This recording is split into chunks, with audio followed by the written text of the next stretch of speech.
How to track your order on Temu. Hey everybody, welcome back to our YouTube channel. In today's video, you will learn how you can track your order on your Temu app.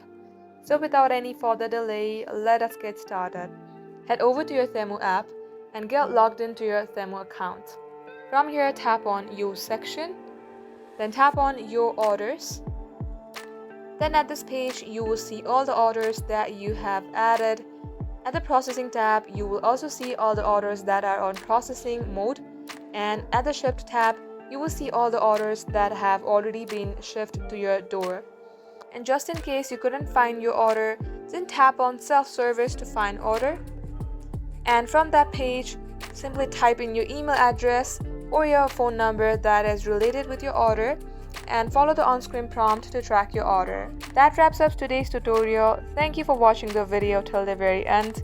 In case it had helped you in any ways, then do like and subscribe. We will get back to you soon with more tutorials like this. In the meantime, stay updated.